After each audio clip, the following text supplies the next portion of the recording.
రెండోది, ఈ పిచ్చుక ఇంటి మీద ఉన్నట్ట. ఏడదంట? రాత్రి అంతా వెలుగున్నటువంటి పిచ్చుక ఇప్పుడు ఇంటి మీద ఉన్న పిచ్చుక. ఇది ఇంటి మీద ఉంది. అసలు పిచ్చుక ఏడుండాలి?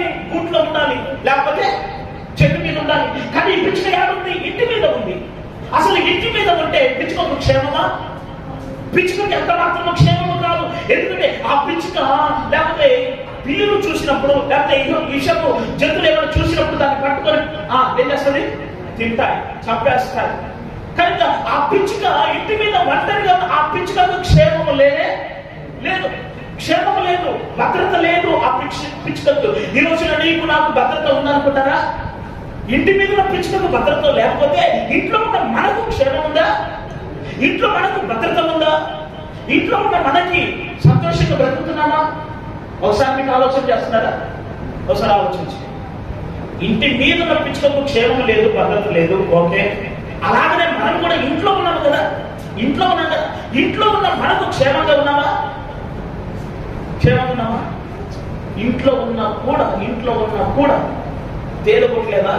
ఇంట్లో ఉన్నా కూడా పాములు రాలేదా? ఇంట్లో ఉన్నా కూడా ఫ్యాన్లు ఇరగి నీ మీద వల్లేదా? మన ఒకసారి పోయిన సంవత్సరం మేము ఒక చీరము సాక్షి చెప్తా ఉంది. అన్నా మేము నిద్రపోతున్నాం రాత్రి పూట, ఆ ఫ్యాన్ ఊడి కింద పడింది, ఎట్లా మా మీద వల్లే మేము తప్పించుకున్నాం. దేవుడి స్తోత్రం. అంటే ఎన్నిసార్లు ఎన్నో రకాలు చూడండి. ఎంత పెద్ద పెద్ద తాళాలు వేసినా దొంగోడికి ఏమన్నా అదేమన్నా కష్టమా? చెప్పరేంటి? క్షేమం ఉంటాయంటారా? నువ్వు నేను అనుకుంటా తాళాలు వేసిన భద్రంగా ఉన్నామని, దొంగోడికి అయ్యే పెద్ద లెక్క కాదు. నేనంటాను, ఇంటి మీద పిచ్చుకకు క్షేమం లేనప్పుడు ఇంట్లో ఉన్న మనకు యాడ నుంచి వస్తుంది క్షేమం? యాడ నుంచి వచ్చింది భద్రత? ఎక్కడ మనకు భద్రత? క్షేమము లేదు. కానీ మనకు భద్రత, క్షేమము అది దేవుని సన్నిధిలోనే. ఆమేన్. అది దేవుని రాజ్యంలోనే మనకు క్షేమం. ఇవైనా ప్రభుత్వం బ్రతుకుతూనే మనకు క్షేమము, మనకు భద్రత అన్న సంగతి ప్రభు మనకు తెలియజేస్తా ఉన్నాడు. దేవునికి స్తోత్రం కలుగును గాక. కొంచెం గట్టిగా హల్లెలూయా. అందుకని ఒంటరిగా ఉన్నటువంటి తోడెవరు? పిచ్చుకకు లేరని అర్థం. పిచ్చుక అంటే విలువ లేనిది అని అర్థం. విలువ లేనిది అనేది తర్వాత చెప్పుకుందాం. తోడు లేదన్నది, ఒంటరిగా ఉన్నదన్న సంగతి కూడా రేపు వారము ఈ రెండు కలిపి చెప్పుకుందాం. హల్లెలూయా. ఇంకా పొడిగిస్తే ఇంకా ఎక్కువ అవుతుంది కనుక రేపు వారంలో తోడుగా ఒంటరిగా ఉన్న పిచ్చుక అది పిచ్చుకకి ఏం లేదు? విలువ లేదు. ఎందుకు విలువ లేదు? విలువ లేని పిచ్చుకకు దేవుడు ఎలాగా విలువ ఇచ్చాడన్నది, రేపు తోడు లేని పిచ్చుకకి ఎవరు తోడైనారన్నది రేపు వారం తెలుసుకుందాం. ఈ రోజు మనం తెలుసుకోవాల్సిన గొప్ప విషయం ఏంటంటే, ఈ పిచ్చుక ఇంటి మీద ఉంది, కానీ పిచ్చుకకి ఏం లేదు? ఒంటరిగా ఉంది. ఆ పిచ్చుక ఒంటరిగా ఉన్న పిచ్చుకకి ఎవరు లేరు కదా తెలుసా? తోడు లేదు. పిచ్చుక ఒంటరిగా ఉంది అంటే ఇంటి మీద ఉన్నటువంటి పిచ్చుక అంటే అర్థమైందా?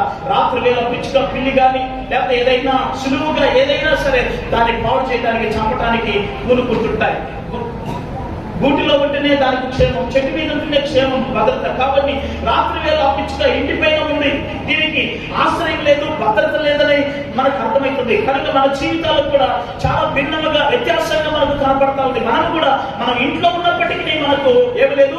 భద్రత లేదు, మనకు కూడా క్షేమము లేదనే సంగతిని దేవుడు తెలియజేస్తున్నాడు. ప్రియమైన సహోదరి సహోదరులారా, మన ఇంటి పైన ఉన్నటువంటి పిచ్చుకకు దానికి క్షేమం లేనప్పుడు ఇంట్లో ఉన్న మనకు కూడా క్షేమం ఉందని చాలాసార్లు మనం అనుకుంటాం. కానీ మనకు కూడా ఇంట్లో ఏమి లేదు? క్షేమము లేదు. ఎవరు ఎప్పుడు పడతారో, ఎవరు గొడవలు ఎప్పుడు వస్తాయో తెలియదు, ఎవరు గాయపరుస్తారో, ఎవరు అవమానపరుస్తారో, సాతానుడు ఎప్పుడు ఇంట్లో గలిబిలి చేస్తాడో అప్పుడు ఎప్పుడు మనం గ్రహించలేము. కనుక మన జీవితాల్లో మనము క్షేమం కలిగి ఉండాలి, భద్రత కలిగి ఉండాలి అని అంటే మనం చేయవలసిన పని అంటే ఒకసారి చదవడం ఒకసారి 91 వచ్చిన ప్రభు మాత్రమే మనకు నివాస స్థలముగా ఉన్నాడన్న సంగతిని దేవుడు తెలియజేస్తున్నాడు. చదువుతారు అక్కడ ఆగండి. చూడండి, తరతరములకు నివాస స్థలము నీవే. మనందరికి కూడా తరతరాల వరకు కూడా నివాస స్థలము దేవుడే. మన నివాస స్థలం, మన నివసించే స్థలము యుగ యుగాల వరకు, తరతరాల వరకు దేవుడే మన నివాస స్థలం అయి ఉన్నాడు. ఆమేన్. మనం నివసించే స్థలము దేవుడై ఉండాలి. దేవుని యొక్క ఆశ్రయంలో, దేవుని యొక్క కంచెలో, దేవుని యొక్క కాంతలలో, దేవుని యొక్క క్షేమంలో, దేవుని యొక్క భద్రతలో మనం ఉండాలి. ఎంతకాలం అంటే తరతరాల వరకు ఆయనే మనకు ఆశ్రయదుర్గమై ఉన్నాడు. ఆమేన్. కొంచెం గట్టిగా హల్లెలూయా. ఆయనే మనకు క్షేమమై ఉన్నాడు. తరతరములకు మనకు నివాస స్థలం ఎవరు? మనం నివసించే స్థలము మన ఇల్లు కాదు, మనం నివసించే స్థలము మన దేవుడే. ఆమేన్. ఇప్పుడు మనం ఎక్కడ నివాసం చేయాలి? దేవునిలో నివాసం చేయాలి. ఎక్కడ చేయాలి? దేవునిలో చేయాలి. దేవునిలో మనం నివాసం చేయగలిగితే మనము భద్రంగా కాపాడబడతాం. దేవునిలో కానీ మనము నివాసం చేయగలిగితే ఆయనే మనకు ఏమైనాడు? నివాస స్థలం. అంటే మనము నివసించే స్థలం ఏంటిది? దేవుడే. అందరూ చెప్పండి, మనం నివసించే స్థలం ఏంటిది? దేవుడే మన నివాస స్థలం. ఆయనలో మనం నివాసం చేయాలి. ఆయనలో మనం నివాసం చేస్తే, ఆయనలో మనం ఉండగలిగితే మనం భద్రంగా ఉండగలం, క్షేమంగా కూడా ఉండగలం. ఆయనలో మనం జీవించకపోతే మనం క్షేమంగా ఉండలేం, భద్రపరచబడి జీవించలేమన్న సంగతి దేవుడు తెలియజేస్తున్నాడు. దేవునికి స్తోత్రం కలుగును గాక. అంటాను, ఇంట్లో ఉన్నా కూడా క్షేమం లేదు చాలా మందికి. మీకు తెలుసా, ఒక ఆమంట సీరియల్ పెట్టుకొని సీరియల్ చూస్తా ఉందంట. ఈలో దొంగోడు వచ్చాడు, తాళాలు దొంగ వచ్చాడు, ఇంట్లోకి వచ్చాడు. ఇంట్లోకి వచ్చి అంటాడు, మీరు తాళాలు ఏడున్నాయంటే ఆడున్నాయి తీసుకోనంట. ఆడేం చేసాడు? హ్యాపీగా తాళాలు తీసుకున్నాడు. పోయి మీరు అంతా ఎత్తుకారు, బంగారు కనపడ బంగారం పెట్టుకుంటే ఆ సీరియల్ కింద ఉన్నాయి పోవాలన్నట. వీడు పోయి బాగా తీసుకున్నాడు. అంటే అన్ని చెప్పింది ఆమె. ఆడుంది సీరియల్లో మునిగిపోయింది ఆమె. ఈ దొంగ పని దొంగడు దొంగతనం చేసుకుని హ్యాపీగా ఆడ వెళ్ళిపోయాడు. ఆడికి బాగా అర్థమైంది, ఈమె బాగా నిమగ్నమైంది, నన్ను గుర్తించలేదు అని చెప్పి ఆమె అందులోనే మునిగి తేలుతా ఉంది సీరియల్లో. ఈ దొంగడు మాత్రం ఇదే ఛాన్స్ అని అన్ని చెప్తున్నా, ఇంటుంది అన్ని చెప్తుంది. తీరా సీరియల్ అయిపోయి శుద్ధి వచ్చేసరికి ఈమె శుద్ధి స్టార్ట్ అయింది. వామో వాయో వీరు అన్ని అయిపోయింది. ఏమైంది? ఎవరు తీసుకుపోయారు? దొంగడే. ఎవరు చెప్పారు? ఆమె చెప్పింది. ఈ రోజున చాలా మంది జీవితంలో ఎక్కడండి భద్రత? నేను అంటాను, నీ జీవితంలో ఎక్కడ భద్రత, ఎక్కడ క్షేమం అంటే గుర్తుపెట్టుకో, నువ్వు ప్రభుత్వం జీవించాలి, ప్రభు కొరకు బ్రతకాలి. అప్పుడే నువ్వు ఆయన నివాస స్థలంగా ఉండి నిన్ను భద్రపరుస్తాడు. కూడా చెప్పండి గట్టిగా. దేవునికి స్తోత్రం. హల్లెలూయా. కొంచెం గట్టి చెప్పండి. హల్లెలూయా. అందుకనే మన దేవుడే మనకు భద్రత స్థలమైనాడు. అందుకనే ఇంటి పైన కాకుండా ఇంటిలో నివసించడానికి, ఇంటి పైన పిచ్చుక యొక్క అనుభవాలు కలిగి మనం కూడా జీవించాలని, కృంగిపోకూడదని ప్రభు అంటాడు.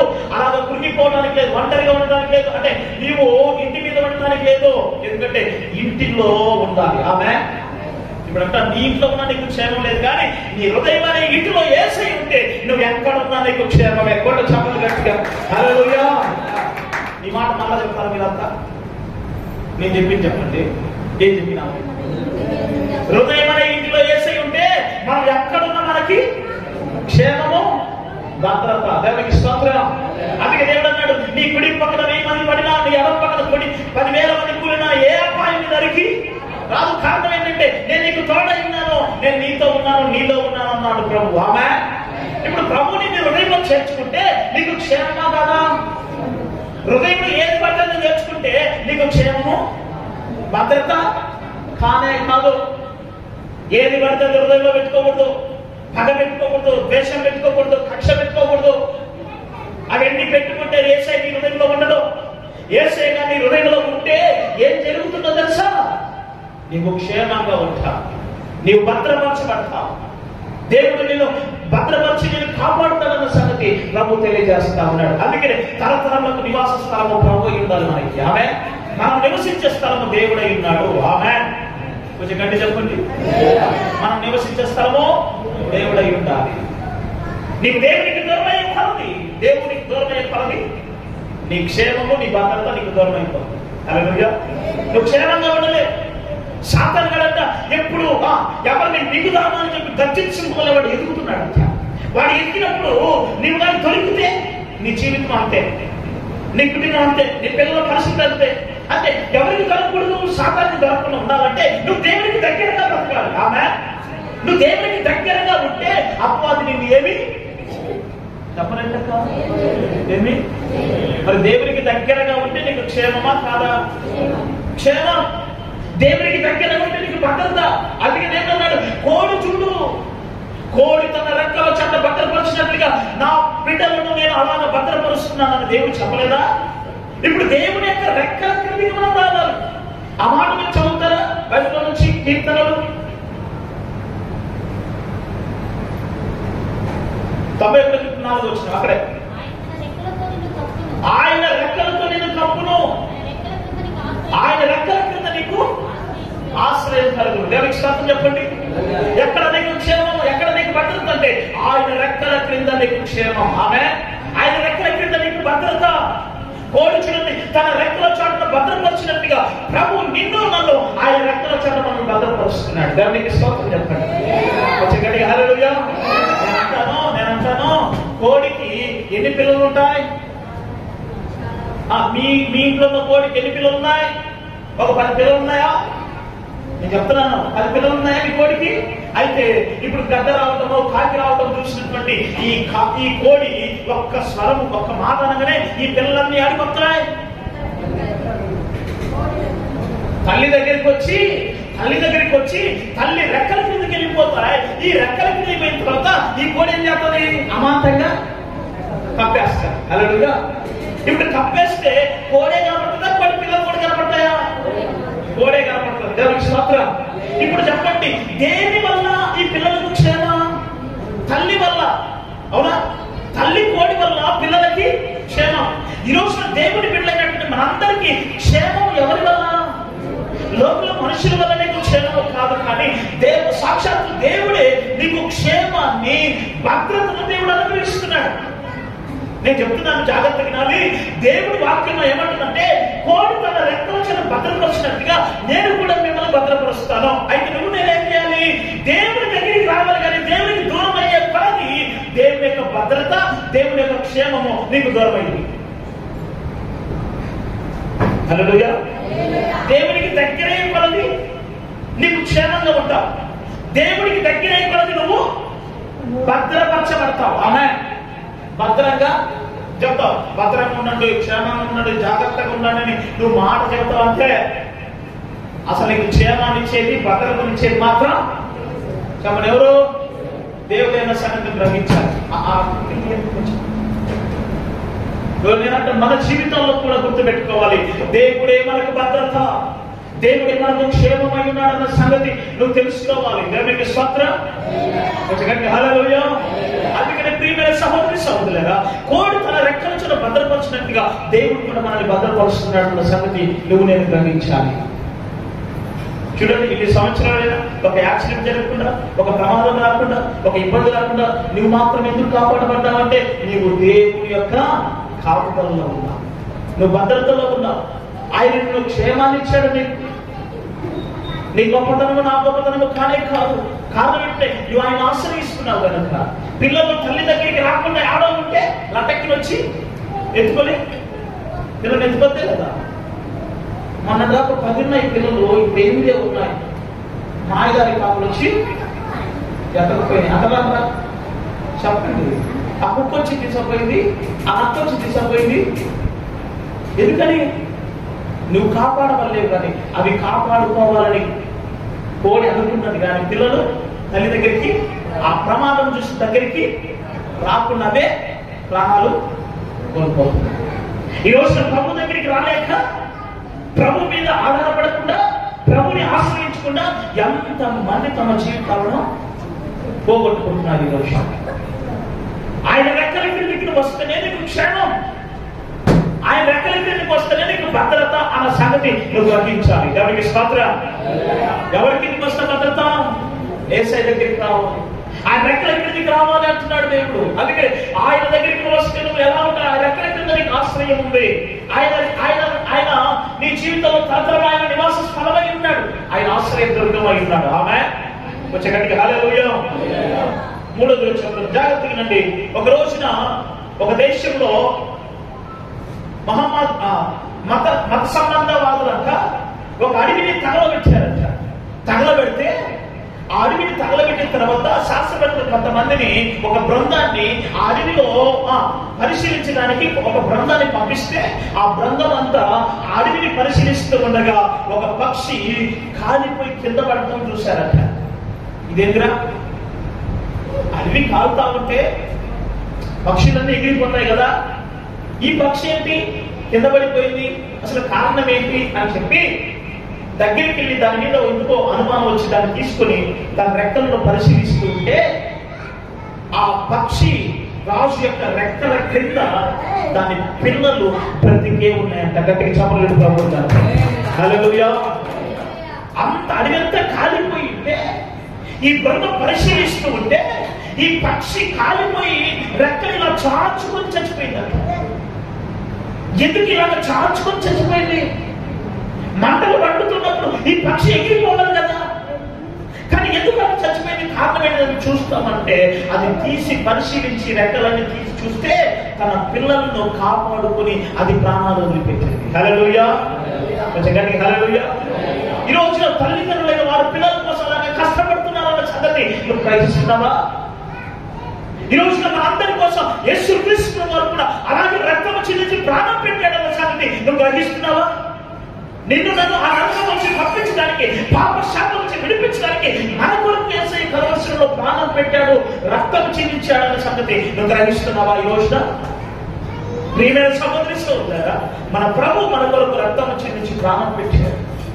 ఆ భయంకర నరకాగ్నిలోనికి పోకుండా అది నీకు క్షేమము కాదని, అది నీకు శాపమని, అది నీకు నరక యాతనని చెప్పి దేవుడు అందులోనికి నిన్ను పోనీయకుండా ఆయన రెక్కల చట్టని భద్రపరిచి నీ కొరకు నా కొరకు ఆ కల్వరిలో ప్రాణం పెట్టి ఆయన రక్తము చిందించినాడు. ఆమె నీవు మారు మనసు పొందావా?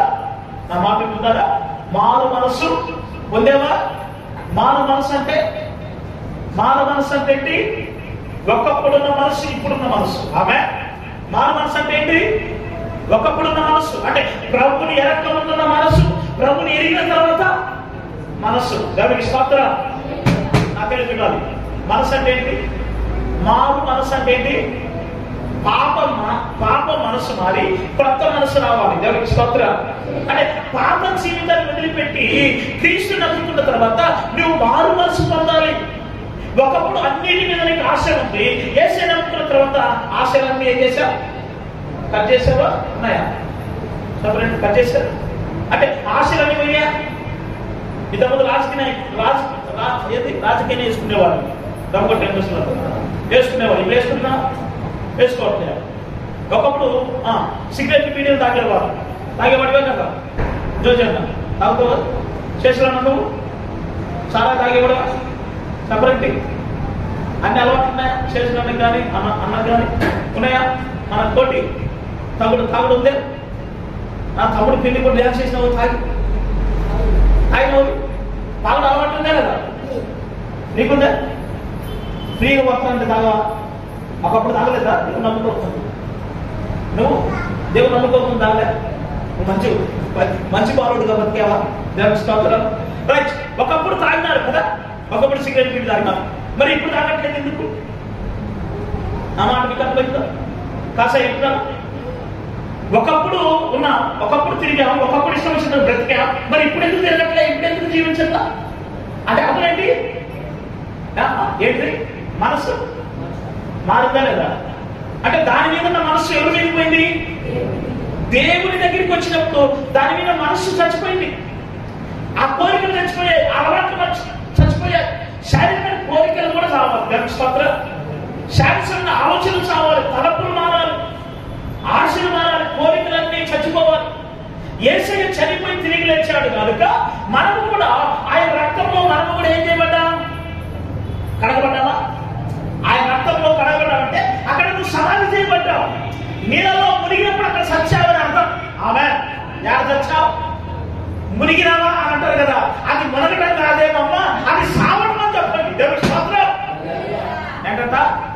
నువ్వు కూడా మునిగినవా అని అంటారు కదా లోకంలో, అది మునగడం కాదు, అది సావడం అని చెప్పండి.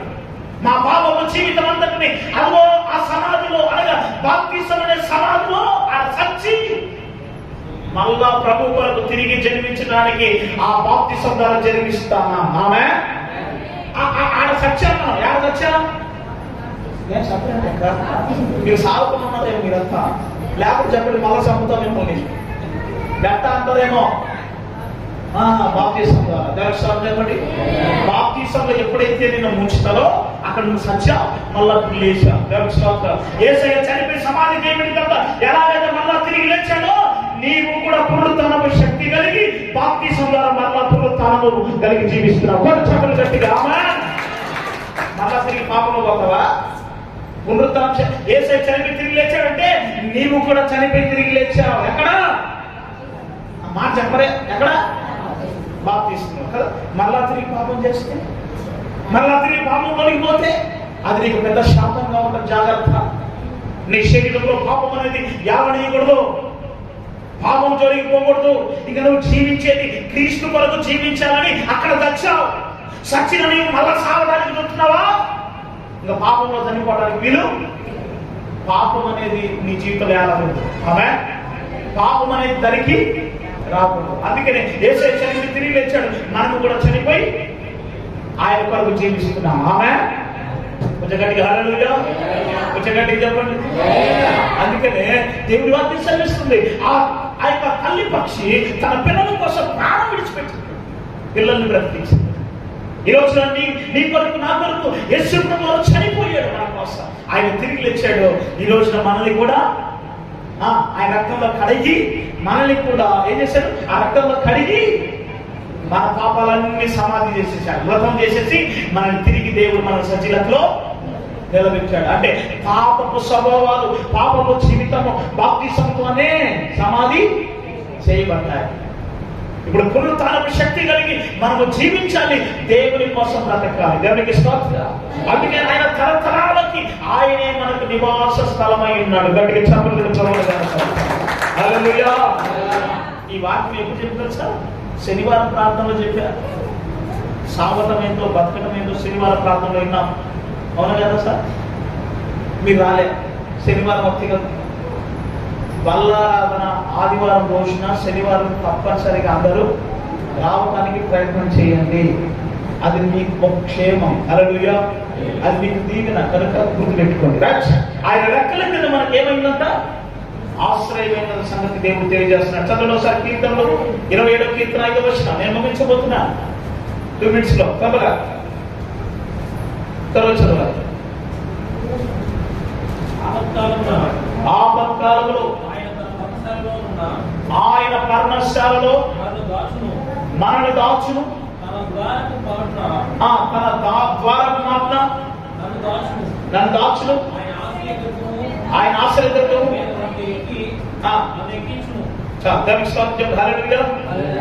చూడండి ఒకసారి 27వ కీర్తనలో ఏమంటున్నాడు? 5వ వచనంలో మరొకసారి చూద్దాం. ఆపత్కాలంలో ఆయన నన్ను పర్ణశాల. ఎక్కడ దాస్తాడంట? పర్ణశాల. దేవునికి స్తోత్రం చెప్పు కొంచెం గట్టిగా. హల్లెలూయా. ఆపద వస్తుందంటే ఎక్కడ తీసుకెళ్తాడంట దేవుడు? పర్ణశాల. ఆ పర్ణశాలలో దేవుడిని దాచుకుంటాడు, ఆయన గుడారంలో నిన్ను దాచుకుంటాడంట. అక్కడే రాయబడింది పర్ణశాలలో దాస్తాడంట. మళ్ళా తిరిగి ఎక్కడంట? తన గుడారములలో నన్ను దాచును, గుడారపు మాటున నన్ను దాచును, ఆశ్రయ దుర్గం మీద ఆయన నన్ను ఎక్కించిన. ఆయన దుర్గం, ఆశ్రయ దుర్గమైన దాని మీద ఎక్కిస్తాడు. ఇంకెవరికి కనపడనంత ఎత్తులోకి తీసుకెళ్ళిపోతాడో ఇంక ఎవరు ఏమి చెయ్యలేరన్న సంగతి గుర్తించదుగా. ఆమె పర్ణశాలలో ప్రభు నేను దాస్తాడు, ఆశ్రయ దుర్గంలో నేను దాస్తాడు, గుడారంలో దాస్తాడు. ఆయన నేను ఆశ్రయ దుర్గంలోకి నిన్ను ఎక్కిస్తాడు. ఎందుకంటే ఇక ఏ శత్రువుకి నువ్వు కనపడవు, నువ్వు కాపాడబడతావు. ఆమె ఏ అపవాదికి నువ్వు కనపడవు. కారణం ఆయన నిన్ను భద్రపరుస్తున్నాడు.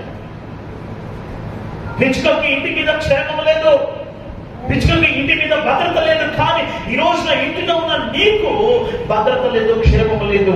సమాజంలో అపవాదైన సాతాను వెతుకుతున్నాడు. సాతాను కూడా అనేకమైన ఆలోచనలు, అనేకమైన తలంపులు పెట్టి నీ జీవితాన్ని నాశనం చేస్తున్నాడు. అయితే నీ జీవితంలో యేసయ్య నీ హృదయంలో ఉంటే నీ ఇంటికి నీకు ఆయన క్షేమం అనుగ్రహించును గాక. ఆమేన్. ఒక రోజున ఓడకి నీళ్ళు వచ్చాయి. గలిలీ సముద్రంలో ఓడకు నీళ్ళు వస్తే ఆ ఓడలోకి నీళ్ళు వస్తున్నాయి, అలలు వస్తున్నాయి, గాలి వస్తుంది. ఆ కింద మీద అవుతున్నారు, ఒక చనిపోయే స్థితి వచ్చింది. కానీ వాళ్ళు ఏం చేశారు తెలుసా? వాళ్ళున్న వాడలో యేసయ్య ఉన్నాడు, మిగతా వాడలో కూడా ప్రమాదము రాలే. జాగ్రత్తగానండి. ఆ సముద్రంలో వాడలు చాలా ప్రయాణం చేస్తున్నాయి, కానీ యేసయ్య ఉన్న వాడకే శ్రమలు వస్తున్నాయి, యేసయ్య ఉన్న వాడకే ఇబ్బందులు వస్తున్నాయి, యేసయ్య ఉన్న వాడకే గాలి తుఫాన్లు వస్తా ఉన్నాయి. అయితే ఆ ఓడ నడిపే ఆ శిష్యులందరికీ చాలా కష్టతరం అయిపోయింది. భక్తి జీవితాన్ని నడిపించే విషయంలో మనకు కూడా కష్టతరంగా ఉంటుంది. భక్తిలో, విశ్వాసంలో, పరిశుద్ధంలో బ్రతకడానికి కూడా మనం కష్టపడుతున్నాం, శ్రమ పడుతున్నాం. ఎందుకంటే సాతాను గాడు నీకు ఉరుములతో చూస్తున్నాడేమో, ఆ యొక్క అలలతో నిన్ను ముంచాలని చూస్తున్నాడేమో, గాలి చేత నిన్ను గాయపరచాలని చూస్తున్నాడేమో, అన్ని రకాలుగా నేను ఇబ్బందులు పెట్టాలని చూస్తున్నాడేమో. అయితే నీవు నేను గ్రహించాలి, యేసయ్య ఆ ఓడలో ఉన్నాడు. ఆయన మనకు ఆశ్రయమై ఉన్నాడు, ఆయన మనకు తోడుగా ఉన్నాడు. మనకు వచ్చే ప్రతి బాధ ప్రతి కష్టం నుంచి ఆయన మనం విడిపిస్తాడన్న సంగతి గ్రహించిన శిష్యులు, అయ్యా మేము నష్టం మీకు చిందలేదంటే యేసయ్య పైకి వచ్చి గాలిని సముద్రాన్ని గర్దించగానే అవి నిమ్మలమైపోయాయి. దేవునికి స్తోత్రం. ఎందుకంటే యేసయ్య నీతోనే ఉంటాడు. నీ హృదయంలో యేసయ్య ఉంటే నీ ఇంట్లో యేసయ్య ఉంటాడు. నీ హృదయంలో యేసయ్య ఉంటే నువ్వు ఎక్కడున్నా భద్రంగా ఉంటావు. నీ హృదయంలో యేసయ్య ఉంటే నువ్వు ఎక్కడున్నా క్షేమంగా ఉంటావు. జాగ్రత్తగా ఆత్మీయ చింతలో మనం ముందుకు అడుగులేస్తున్నాం కాక కొంచెం గట్టి చెప్తామా.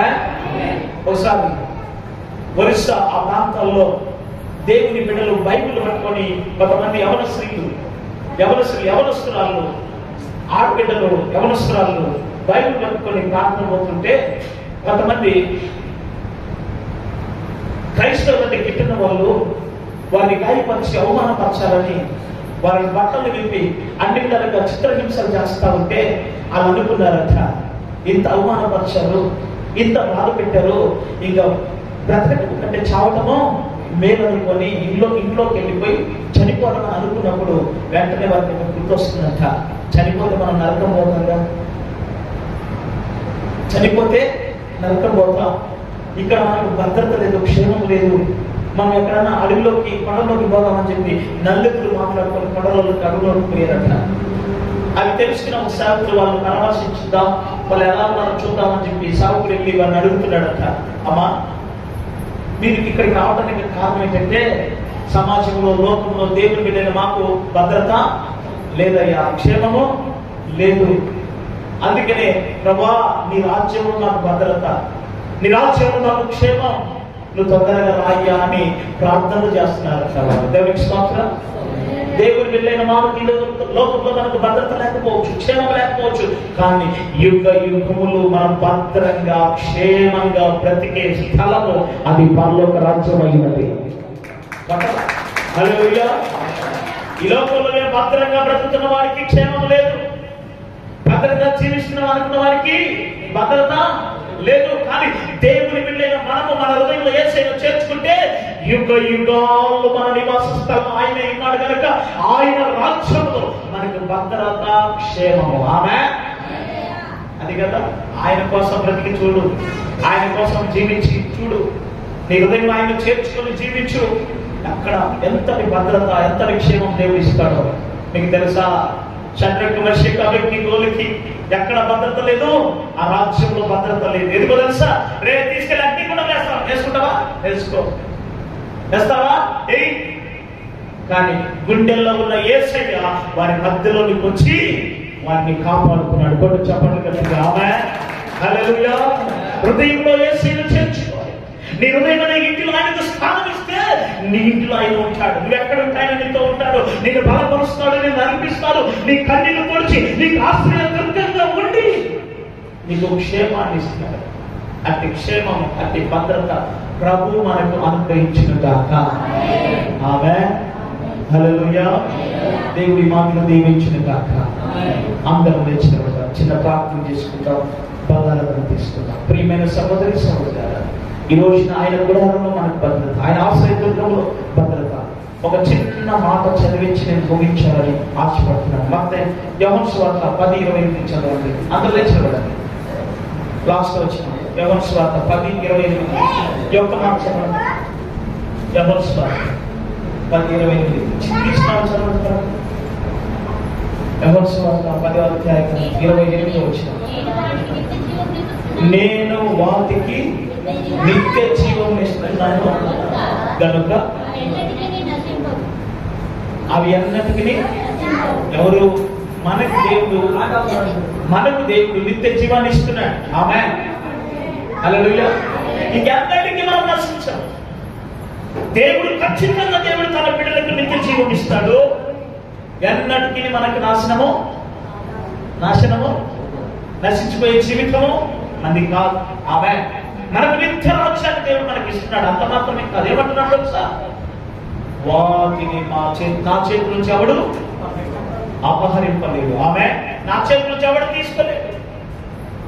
అందుకే సత్యుడికి మెసేజ్ కాబట్టి నీ చేతుల నుంచి అరే రాజు అంటాడు, నా చేతుల నుంచి ఎవడన్నా విడిపిస్తాడంటే నా దేవుడు ఉన్నాడు, ఆయన నా విమోచకుడు సజీవుడు. ఆమె ఆ దినాల్లోనే ఆ మాట అంటున్నారు వాళ్ళు, నా విమోచకుడు సజీవుడు. వాగ్దానం. హల్లెలూయా.